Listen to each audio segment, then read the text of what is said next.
Hey guys, Saga here, and today's video is going to be about learning about how to learn about Overwatch. Or something like that at least. So whenever I start playing a new game, I always go through multiple steps of learning. Like, I usually start out by playing the game itself, like getting a feel for it. And I think this is probably the best place to start, is just to play the game.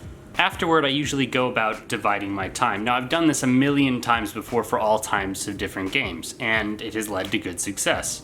I did it in Third Strike, I did it in BlazBlue, I did it in StarCraft 2, and countless other games. So the way I divide my time is like this. First is just gameplay time. This is time where you practice, this is where you get better, this is where you work on skills and see what needs to be worked on. Second is research. Research can sometimes be difficult, but luckily, thanks to the internet and thanks to a bunch of wonderful creators out there, there's plenty of resources for you to check out more Overwatch stuff. There's the Overwatch Reddit, there's the Overwatch competitive Reddit, there's Overpwn and people like Force Gaming and Nickle. Overwatch Central, there's the website Master Overwatch, although I do warn you to look at statistics because they are often very, very misleading, especially when taken out of context. There's also Your Overwatch and Valkia and the Cynical Nerds and the Grandmaster himself, Seagull, or just recent tournament gameplay. And I know I'm missing at least one or two of, just great resources out there. My point is that people make good, thought-out material about the game. Whether that's about high-level strategy, what actual team's doing, pug strategy, personal strategy. There's both things for you to improve on in a micro and macro level, and there's just some things you probably wouldn't think about, or certain conclusions that you wouldn't reach on your own. So you research. Now, back in the day when I would do this for fighting games, research would usually consist of me looking for new combos, new strategies, things like that. So I would usually break my time into two different things. Be looking for combos, and looking for match videos. Match videos teach you how characters move and interact with one another, whereas combo videos teach you what your character can do. And Overwatch is very, very similar. There's going to be videos that are going to give you things like tips for your character or how to play your character into certain things. These are like micro level decisions that will help you get better, right? Things like McCree can flashbang a reflecting Genji. That knowledge makes you better at the game. But at the same time, it's a very small thing. You're just looking at the character you're playing as opposed to looking to the whole battlefield.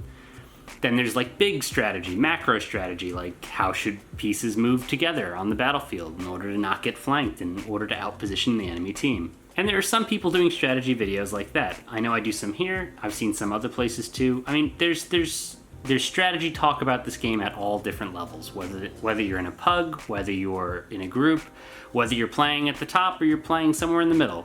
There's always strategy out there for you to learn and to research more of. And this is just as important as actually playing the game. And the third thing I would invest my time in fighting games is learning the combos, and you would do that in training mode, so I would call this training mode time. And in training mode, you try to get all the physical muscle memory down so that when you take it into the battlefield, you're able to do it. And there's all kinds of ways that you could utilize both the in-game training mode, the practice mode, or if you've seen Force's excellent video about using Ana on headshot only to practice headshots, these are all really good ideas that could help you learn how to do things. Now, I know everything I said seems rather obvious, and for a lot of the people who found this on the Reddit forums and Overwatch forums, you're probably doing that research right now. However, I happen to think that it's not so obvious because I run into countless players at all different levels that seem to have no idea what the general community consensus is on certain characters, on certain maps, on certain strategies. I found that a lot of people have no idea what a dive strategy is or how to execute it, and even if you explain it to them, it's often so poorly coordinated that it wasn't worth the explanation. And a lot of this comes because people skip the research and the training mode steps. They just play the game, and that's fine, but the problem with playing the game in a game like Overwatch is you're going to run into really bad compositions because in their mind and from their experiences, they decided that these characters are good in these circumstances. These are people who play Torbjorn on defense, even though turrets are very easy to deal with, and it's almost universally talked about that Torbjorn's a bad pick in most situations. These are people who don't understand that having 2 tanks, 2 healers, and 2 supports is a good composition, and that only having 1 healer is oftentimes insufficient to keep your team up. These are also the same people that don't understand that a death on defense means more than a death on offense, so you can't trade 1 for 1. My point is, there seems to be a really big problem in Overwatch, probably all the way up to Diamond, where players are making decisions based on incomplete information, and they don't want to take advice from other people, they don't want to talk to other people, and they don't want to problem solve. I mean, how often is it that you're in a team game and you hear somebody say, oh, Ana change, or, X character change, or something like that, as opposed to like, hey, what's actually going on here? Like, why are we losing? What can we do to fix it? Very seldom do you get a good dialogue or a group interested in problem solving in order to actually win the game. Like, it's like people want to pick the characters they want to pick and want to either win or lose because of it. And the worst thing about this is that it's not all malicious. Like, it's not all that Genji player that always wants to pick Genji regardless if he's good at it or not. I mean, oftentimes people pick these characters because they think they're the best with them, that they're going to succeed. This is a problem birthed from ignorance, not from anything else. And as a result, we need to get people up to speed on how the game works, on how composition works, so that everybody's experience, no matter what your SR is, can be dramatically better. A lot of these people playing at the top levels of the game are experiencing a much different game from lower SRs. And as a result, you're hearing people say a lot of different conflicting things. I'm making this video today and talking about this because after I switched my sensitivity, I tanked my SR. And now, I finally hit that moment where the tank turned around and I started to climb back up. But as I'm climbing back up, I'm noticing a lot of these just ridiculous mistakes. Like, teams will lose by the characters they pick rather than their actual performance or teamwork. And I realize that a lot of these mistakes are coming from people who think that they're doing good things. And it's a community-wide problem that affects the majority of people playing.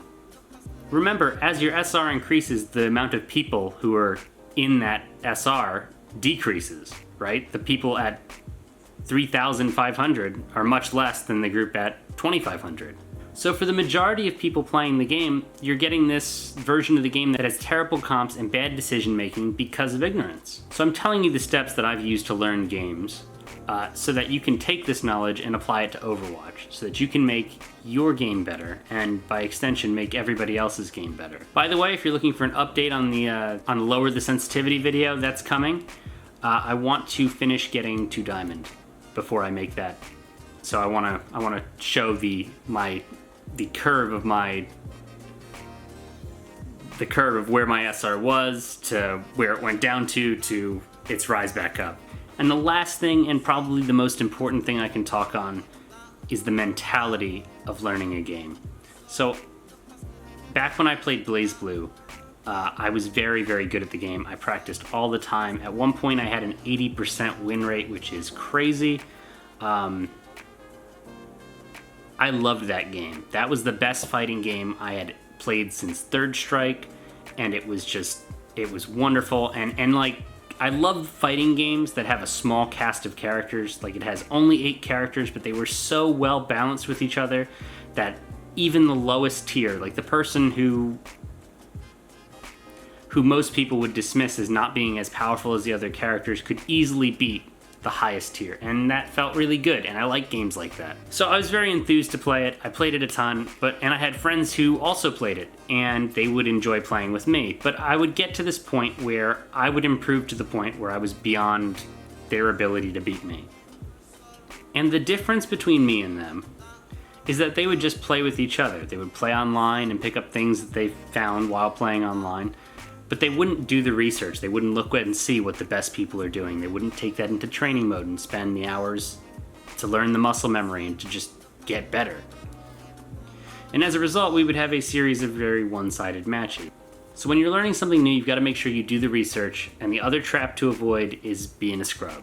So what is being a scrub in the context of Overwatch? It doesn't mean being a bad player. It means somebody who, for example, is discussing game balance when they should be discussing how do we win the game. So for an example, have you ever been in a game and somebody has complained about a select character? Oh, Mei is so broke, she froze me and then, icicled me in the face like a psychotic murderer. Or Hanzo's projectile size is too big, he's just shooting arrows and he randomly hits me in the head. These are people who are making statements that might be conversational if we were talking about game design, but that have absolutely no role in a competitive game. So when you're a competitive player, you need to solve problems within the framework of the game.